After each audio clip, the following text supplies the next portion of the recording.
one of your coworkers, Pro Football Focus, Trevor Sikkema, 3-round mock draft for PFF. At number 54, he has the Browns taking wide receiver Roman Wilson from Michigan. Great Senior Bowl, was really good at the combine with the workouts. Then at 85, he has the Browns coming back, taking a linebacker, Cedric Gray from North Carolina. What are your thoughts of Wilson? They didn't throw the ball a ton at Michigan because they didn't have to. Yeah. Wilson, obviously, he shined when he was needed.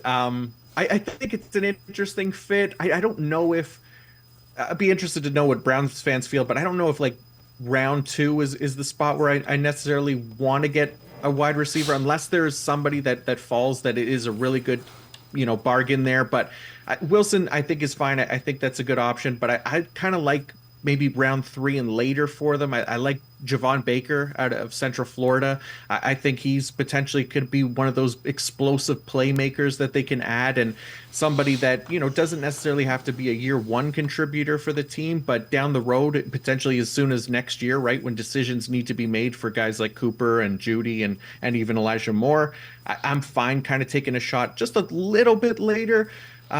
I think for round 2, for me personally, I kind of like the safeties. I know it's not like a deep safety class or amazing by any means, but a Javon Bullard, for example, out of Georgia, played mostly slot in 2022 and performed well, but really thrived in that deep safety role last year and had one of the best forced incompletion rates in the country and a very strong 88.4 coverage grade. I know the Browns dealt with some injuries at the safety position last year. I think this could be, one of those high impact positions where they can add some more depth and get somebody like Javon Bullard to be a potential starter down the road.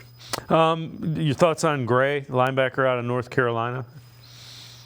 Yeah, Cedric Gray, I've watched him a little bit. I honestly wasn't in love with what I saw. I think, again, probably more one of those rotational type players. I think there's a lot of plays where he kind of wows you and makes an amazing read. And then there's some other plays where it looks the same, but the outcome is very different, where it looks like, maybe, he was guessing a little bit on certain reads. So there's I think, again, a work in progress, like most players coming out of college are. None of these guys are finished, or to say that they can't develop these skills. But yeah, third round, day 2, I think could potentially make sense for Gray. But personally, at probably day 3 for me. I like the idea of like an Edgerrin Cooper, obviously a lot more. But yeah,